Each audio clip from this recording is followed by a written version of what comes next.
ഇങ്ങോട്ട് നമ്മൾ പയ്യന്നൂർ സുബ്രഹ്മണ്യ സ്വാമി ക്ഷേത്രത്തിൽ ആരാധനോത്സവം നടക്കുന്നുണ്ട്. അങ്ങോട്ട് വന്നിരിക്കുകയാണ്. ബാക്കി വിശേഷങ്ങൾ കാണാം.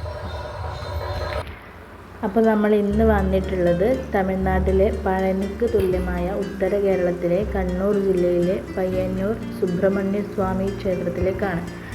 പഴയന്നൂർ എന്നു പേരുള്ള പ്രദേശമാണ് പിന്നീട് പയ്യന്നൂരായി മാറിയത്. പയ്യന്നൂരിലെ ഈ സുബ്രഹ്മണ്യ ക്ഷേത്രത്തിന് പെരുമാൾ ക്ഷേത്രമെന്നും പറയപ്പെടും. ഈ ക്ഷേത്രത്തിലെ ചില പ്രത്യേകതകളുണ്ട്. ഇവിടെ ഒരു ഇലഞ്ഞി മരമുണ്ട്. ഈ മരം ധാരാളമായി പൂക്കും, എന്നാൽ അത് കായ്ക്കാറില്ല. ഇലഞ്ഞിമരം കായ്ക്കാത്തതിൻ്റെ പിന്നിൽ ഒരൈതിഹ്യവും അതുപോലെ തന്നെ ഒരു വിശ്വാസവുമുണ്ട്. പിന്നെ നമ്മുടെ ഈ ഉത്സവത്തിൻ്റെ പ്രത്യേകത എന്ന് വെച്ചാൽ ഇവിടെ കൊടിമരവും ഇല്ല, കൊടിയേറിയിട്ടുള്ള ഉത്സവവും അല്ല, ആനയും ഇല്ല, കുതിരയും ഇല്ല, ശിലക്കുടകളും ഒന്നും ഇല്ലാത്തൊരു ഉത്സവമാണ്. ഇവിടെ സുബ്രഹ്മണ്യ സ്വാമിയും പരശുരാമനും ഒരുമിച്ച് പൂജ നടത്തുന്നുണ്ട്. ഇവിടുത്തെ ഉത്സവം എന്ന് വെച്ചാൽ 15 ദിവസത്തെ ഉത്സവമാണ്. അപ്പോൾ അത് വളരെ ഗംഭീരമായിട്ട് ജനങ്ങൾ 4 ദിക്കുന്നും ജനങ്ങളുടെ പ്രളയമായിരിക്കും. ആ ടൈമിൽ അത്രയ്ക്ക് തിരക്കായിരിക്കും. ഇന്ന് തന്നെ ഇപ്പോൾ കാണുന്നില്ലേ, ഞങ്ങൾ പോയ സമയത്ത് നല്ല തിരക്കുണ്ടായിരുന്നു അമ്പലത്തിൽ. അത്രയും വിശ്വാസവും അത്രയും പ്രാധാന്യമുള്ള പയ്യന്നൂരിലെ ഏറ്റവും മഹത്തായ ഒരു അമ്പലം തന്നെയാണ് സുബ്രഹ്മണ്യ സ്വാമി ക്ഷേത്രം. ഞങ്ങൾ അവിടെ ചെന്നിറങ്ങിയത് അമ്പലത്തിൻ്റെ നടയിലല്ല കേട്ടോ, സൈഡിലായതുകൊണ്ട് തന്നെ, ബാക്ക് വശത്തായതുകൊണ്ട് തന്നെ വണ്ടി അവിടെ പാർക്ക് ചെയ്തിട്ട് ഞങ്ങൾ അമ്പലത്തിലോട്ട് നടന്നു പോവുകയാണ്.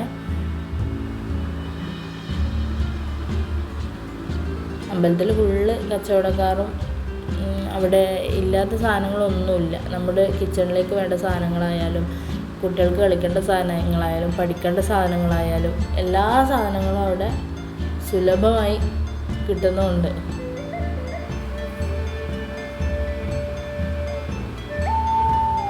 നല്ല തിരക്കുണ്ട് കേട്ടോ. രാത്രിക്ക് എന്തോ പരിപാടി ഉണ്ടായിരുന്നു, നമ്മളതിനൊന്നും നിന്നില്ല. അപ്പോൾ ഞങ്ങൾ നടന്ന്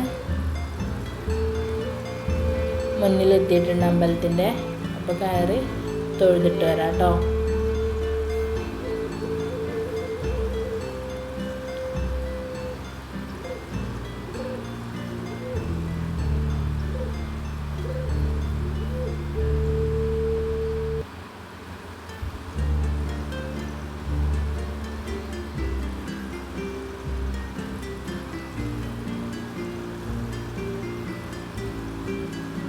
അതാട്ടോ ഞാൻ നേരത്തെ പറഞ്ഞ ഇലഞ്ഞിമരം. ഇലഞ്ഞിമരത്തിലാണ് ഭൂതത്താൻ്റെ സാന്നിധ്യമുള്ളതെന്ന ഒരു വിശ്വാസം കൂടി അവിടെ ഉണ്ട് കേട്ടോ. ഞാൻ നേരത്തെ പറഞ്ഞിട്ടുണ്ടായില്ലേ, ഇലഞ്ഞിമരം പൂക്കും എന്നല്ലാതെ അത് കായ്ക്കാറില്ല എന്ന്.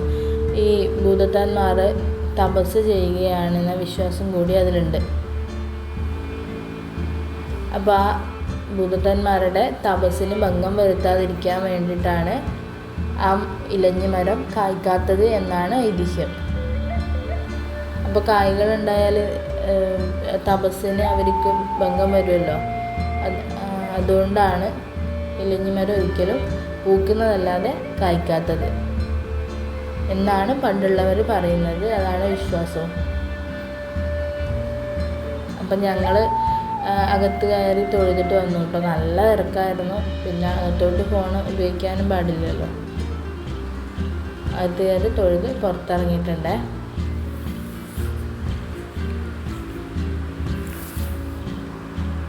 ഉത്സവം ഇനി 2 ദിവസം കൂടിയേ ഉള്ളൂ. നവംബർ 30 വരെ ഉള്ളൂ.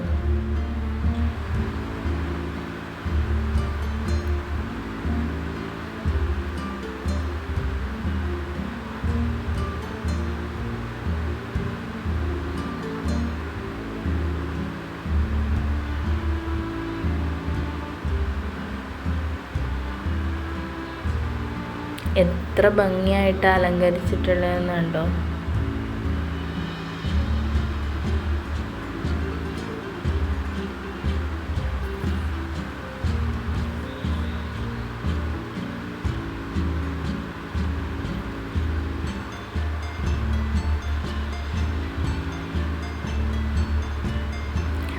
ഞങ്ങൾ കയറിയ സമയത്ത് നേർച്ചകളൊക്കെ നടത്തുന്നുണ്ടായിരുന്നു കേട്ടോ, തുലാഭാരമൊക്കെ നടത്തുന്നുണ്ടായിരുന്നു അവിടുന്ന്.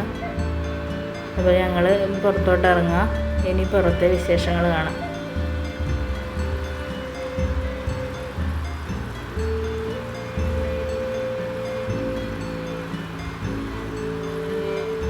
മക്കൾക്ക് കഴിക്കാൻ വേണമെന്ന് പറഞ്ഞിട്ട് കോളിഫ്ലവർ ഫ്രൈ ചെയ്തതാണ് വാങ്ങിയത് കേട്ടോ.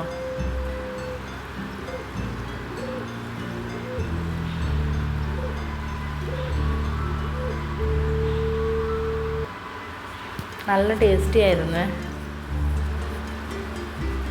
സത്യം പറഞ്ഞാൽ അമ്പലത്തിലൊക്കെ പോയിട്ട് ഞാനിങ്ങനെ ഫ്രൈ ഒക്കെ ഇങ്ങനെയുള്ള സാധനങ്ങളൊക്കെ കഴിക്കുന്നത് ആദ്യമായിട്ടാണ്. നല്ല ടേസ്റ്റ് ഉണ്ടായിരുന്നു.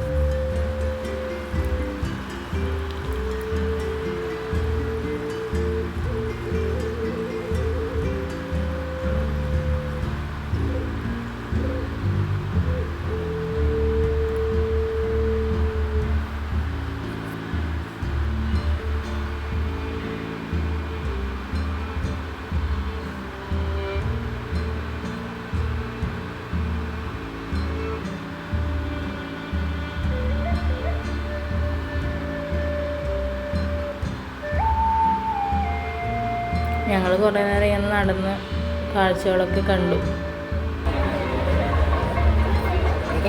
120 ബാക്കിയെല്ലാം 150 ഒന്നിന്.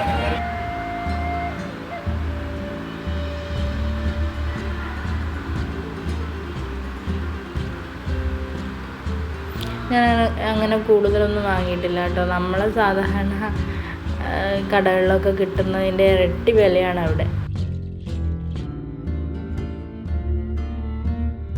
നല്ല റേറ്റ് ഉണ്ടായിരുന്നു കളിപ്പാട്ടങ്ങൾക്കൊക്കെ. അത്യാവശ്യ സാധനങ്ങൾ മാത്രമേ ഞങ്ങൾ വാങ്ങിയുള്ളൂ.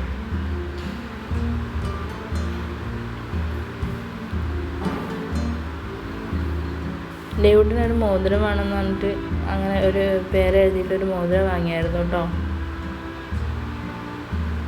ദേവൂന്ന് എഴുതണമെന്നും പറഞ്ഞു. അപ്പോൾ ദേവൂന്ന് എഴുതിയിട്ട് ഒരു മോതിരം കൂടി വാങ്ങി ഞങ്ങൾ.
അമ്പലത്തിൻ്റെ മുൻവശത്ത് ഒരു ഗ്രൗണ്ടിൽ ഫുള്ളായിട്ട് കച്ചവടക്കാരാണ്. അതുകൂടാതെ തന്നെ അമ്പലത്തിന് ചുറ്റും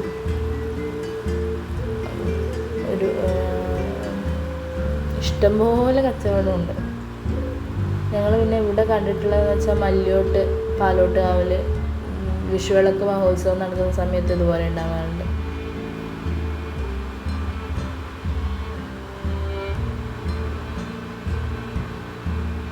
അപ്പോൾ ഞാനൊരു ചെറിയൊരു ഭരണി വാങ്ങിയിട്ട് ഉപ്പെല്ലാം ഇട്ട് വെക്കാൻ പറ്റിയ രീതിയിലുള്ള. ഞങ്ങളിങ്ങനെ നോക്കിയായിരുന്നു വിഗ്രഹങ്ങളൊക്കെ. നല്ല ഭംഗിയുള്ള വിഗ്രഹങ്ങളായിരുന്നു.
ഭക്തജനങ്ങളെയും ഉത്സവാഘോഷ കമ്മിറ്റി ഭക്തിപൂർവ്വം സ്വാഗതം ചെയ്യുന്നു. അപ്പോൾ നമ്മുടെ അമ്പലം പ്രാർത്ഥനയും കാര്യങ്ങളെല്ലാം കഴിഞ്ഞ് നമ്മൾ ഇറങ്ങി. ഭക്തജനങ്ങളെ, ആരാധനാ മഹോത്സവത്തിന്റെ ഭാഗമായി ഇന്ന് രാത്രി 9 മണിക്ക് ബ്ലാക്ക് മീഡിയ കണ്ണൂർ അവതരിപ്പിക്കുന്ന കുരിയാറ്റി പെരുമായുന്ന നാടൻ പാട്ട് മെഗാ ഷോ ക്ഷേത്ര മൈതാനിൽ അരങ്ങേറുന്നു. മുഴുവൻ കലാകാരന്മാരെയും ക്ഷേത്ര മൈതാനിലേക്ക് സ്വാഗതം ചെയ്യുന്നു.